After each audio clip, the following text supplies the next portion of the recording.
നമസ്കാരം. മലയാളി വാർത്തയിലേക്ക് സ്വാഗതം. പഹൽഗാമിലെ ഭീകരാക്രമണത്തിന് മറുപടിയായി ഇന്ത്യ ആരംഭിച്ച ഓപ്പറേഷൻ സിന്ദൂർ വളരെ വിജയകരമായിരുന്നു. അതേസമയം തന്നെ ഡ്രോൺ ആക്രമണങ്ങളെ നേരിടാൻ ഇന്ത്യ ഇനിയും കൂടുതൽ തയ്യാറെടുക്കേണ്ടതുണ്ടെന്ന് ഈ ഓപ്പറേഷൻ വെളിപ്പെടുത്തി. പാകിസ്ഥാന്റെ സൈനിക തീവ്രവാദ അടിസ്ഥാന സൗകര്യങ്ങളിൽ ഇന്ത്യ കാര്യമായ നാശനഷ്ടങ്ങൾ വരുത്തി. ഓപ്പറേഷനിൽ പാകിസ്ഥാൻ ഡ്രോണുകൾ ഉപയോഗിച്ചപ്പോൾ അതെല്ലാം തരിപ്പണമാക്കി നമ്മുടെ വ്യോമ സുരക്ഷയുടെ മേൽക്കോയ്മ രാജ്യം വിളിച്ചോതി. ഇന്ത്യയുടെ മിസൈൽ പ്രതിരോധ സംവിധാനം പാകിസ്ഥാൻ ആക്രമണങ്ങളെ വിജയകരമായി പരാജയപ്പെടുത്തിയിട്ടുണ്ടെന്നതിൽ സംശയമില്ല. ഓപ്പറേഷൻ സിന്ദൂർ സമയത്ത് ചൈനയിലും തുർക്കിയിലും നിർമ്മിച്ച നൂറുകണക്കിന് ഡ്രോണുകൾ ഉപയോഗിച്ച് പാകിസ്ഥാൻ നമ്മെ ലക്ഷ്യം വയ്ക്കാൻ ശ്രമിച്ചു. പാകിസ്ഥാന്റെ നിരന്തരമായ ഡ്രോൺ ആക്രമണങ്ങൾ നമ്മുടെ വ്യോമ പ്രതിരോധത്തിന്റെ ശേഷി തുറന്നുകാട്ടിയെന്ന് പ്രതിരോധ വിദഗ്ധരടക്കം വിശ്വസിക്കുന്നുണ്ട്. ഏതായാലും ഇന്ത്യയുടെ സൈനിക കരുത്ത് അതിപ്പോൾ കര, നാവിക, വ്യോമ മേഖലകളിലാണെങ്കിലും എന്താണ്, അല്ലെങ്കിൽ ഇന്ത്യയുടെ ആയുധ ശേഖരം, ഇന്ത്യക്ക് എത്രത്തോളം ശക്തിയുള്ള പ്രതിരോധ സംവിധാനങ്ങളും ആയുധങ്ങളും ഉണ്ടെന്നുള്ളത് ഇപ്പോൾ പാകിസ്ഥാന് മാത്രമല്ല ലോകരാഷ്ട്രങ്ങൾക്ക് കൂടി ബോധ്യപ്പെട്ടിരിക്കുന്ന ഒരു സാഹചര്യമാണ് നിലവിലുള്ളത്. റഷ്യയിൽ നിന്ന് അന്ന് S-400 ഇന്ത്യ കോടികൾ മുടക്കി വാങ്ങുമ്പോൾ ഇന്ന് ആ സമയത്ത് പലരും വിമർശനം ഉന്നയിച്ചിരുന്നു. ഇതൊക്കെ വാങ്ങിയാൽ നമ്മുടെ പട്ടിണി മാറുമോ എന്ന് പലരും ചോദിച്ചിരുന്നു. എന്നാൽ അന്ന് അത് വാങ്ങാനുള്ള ഇന്ത്യയുടെ തീരുമാനം എത്രത്തോളം ശരിയായിരുന്നുവെന്ന് കാലം തെളിയിച്ചു. അന്ന് പാകിസ്ഥാന്റെ ഡ്രോൺ ആക്രമണവും മിസൈൽ ആക്രമണവും ഉണ്ടായപ്പോൾ ഏറ്റവും കൂടുതൽ മുന്നിൽ നിന്ന് പ്രതിരോധിച്ചത് S-400 ആയിരുന്നു. അത്തരത്തിൽ ഇനി അങ്ങോട്ടും നമ്മുടെ പ്രതിരോധ ശേഷി വർദ്ധിപ്പിക്കാൻ തന്നെയാണ് നമ്മുടെ തയ്യാറെടുപ്പുകൾ അല്ലെങ്കിൽ നീക്കങ്ങൾ എന്ന് നമുക്ക് ഉറപ്പിച്ചു പറയാനായിട്ട് സാധിക്കും. ഇപ്പോഴിതാ ഇന്ത്യയുടെ 5ാം തലമുറ യുദ്ധവിമാന വികസനത്തിൽ നിർണായക ചുവടുവയ്പ് നടത്തുകയാണ്. യുദ്ധവിമാനത്തിന്റെ പ്രോട്ടോടൈപ്പ് വികസനത്തിന് പ്രതിരോധ മന്ത്രാലയം അനുമതി നൽകി. അഡ്വാൻസ്ഡ് മീഡിയം കോമ്പാക്ട് എയർക്രാഫ്റ്റ് പ്രൊജക്റ്റിൽ ഒരു 5ാം തലമുറ യുദ്ധത്തിനാവശ്യമായ റഡാർ, സ്റ്റെൽത്ത് സാങ്കേതികവിദ്യ, സ്റ്റെൽത്ത് ഡിസൈൻ എന്നിവ ഇന്ത്യ പൂർത്തിയാക്കിയിരുന്നു. ഇനി യുദ്ധവിമാനത്തിന്റെ എഞ്ചിൻ വികസനമാണ് നടക്കേണ്ടത്. ഇതിനായി വിദേശ കമ്പനികളുമായി സഹകരിച്ച് സംയുക്തമായി എഞ്ചിൻ വികസിപ്പിക്കാനാണ് ഇന്ത്യ പദ്ധതിയിടുന്നത്. ഇതിനുള്ള ചർച്ചകൾ നടക്കുകയാണ്. ഇന്ത്യയിലെ സ്വകാര്യ പ്രതിരോധ കമ്പനികളെയും സഹകരിപ്പിച്ചാകും AMCA പ്രൊജക്ട് മുന്നോട്ടു പോവുക. പൂർണ്ണതോതിലുള്ള പ്രോട്ടോടൈപ്പ് നിർമ്മിച്ച് പരീക്ഷണ പറക്കൽ വിജയകരമായി നടത്തിയാൽ 5ാം തലമുറ വിമാനം സ്വന്തമായി രൂപകൽപ്പന ചെയ്ത് നിർമ്മിക്കാൻ ശേഷിയുള്ള ചുരുക്കം ചില രാജ്യങ്ങളുടെ പട്ടികയിലേക്ക് ഇന്ത്യയും എത്തും. നിലവിൽ അമേരിക്ക, റഷ്യ, ചൈന, തുർക്കി എന്നീ രാജ്യങ്ങൾക്ക് മാത്രമേ സ്റ്റെൽത്ത് സാങ്കേതിക വിദ്യയുള്ള യുദ്ധവിമാനം നിർമ്മിക്കാനുള്ള സാങ്കേതിക വിദ്യ കൈവശമുള്ളൂ.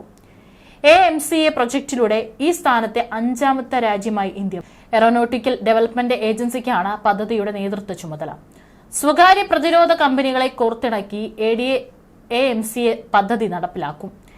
AMCA പദ്ധതിക്ക് കീഴിൽ സുപ്രധാന സാങ്കേതിക വിദ്യകളെല്ലാം ഇന്ത്യ സ്വന്തമായി വികസിപ്പിച്ചിരുന്നു.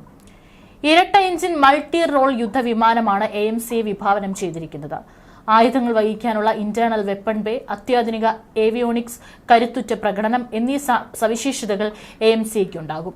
ഇതിനൊപ്പം ലോയൽ വിങ്മാൻ പദ്ധതിയിൽ ഉൾപ്പെടുത്തി ഒരേ സമയം ആളില്ലാ യുദ്ധവിമാനങ്ങളെ നിയന്ത്രിക്കുന്ന കമാൻഡ് സെന്ററായി ഇതിന് പ്രവർത്തിക്കാനാകും. ഇതിലെ പൈലറ്റ് ഡ്രോണുകളുടെ കൂട്ടത്തെ നിയന്ത്രിച്ച് ശത്രുക്കളെ നേരിടുന്ന പദ്ധതിയാണ് ലോയൽ വിങ്മാൻ.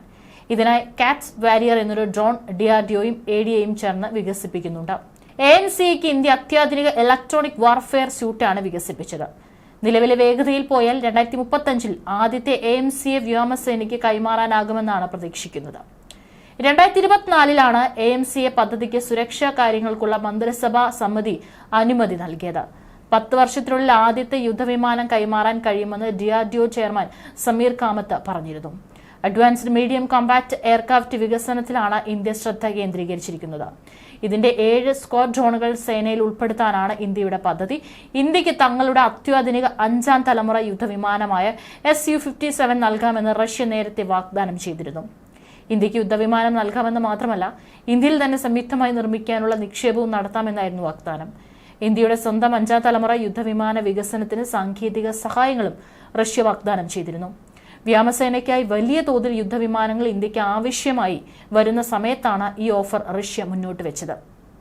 ചൈന പാകിസ്ഥാൻ സ്റ്റെൽത്ത് വിമാന ഭീഷണി മറികടക്കാൻ ഇന്ത്യക്കും കൈവശം സമാന സാങ്കേതിക വിദ്യയുള്ള യുദ്ധവിമാനങ്ങൾ ആവശ്യമുണ്ട്.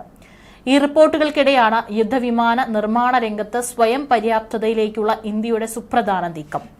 അതുമാത്രമല്ല, ലോകത്തിലെ ഏറ്റവും മികച്ച വ്യോമ പ്രതിരോധ സംവിധാനങ്ങളിൽ ഒന്നായി കണക്കാക്കപ്പെടുന്ന റഷ്യയിൽ നിന്ന് വാങ്ങിയ S-400 പോലുള്ള വ്യോമ പ്രതിരോധ സംവിധാനങ്ങൾ ഇന്ത്യയിലുണ്ട്.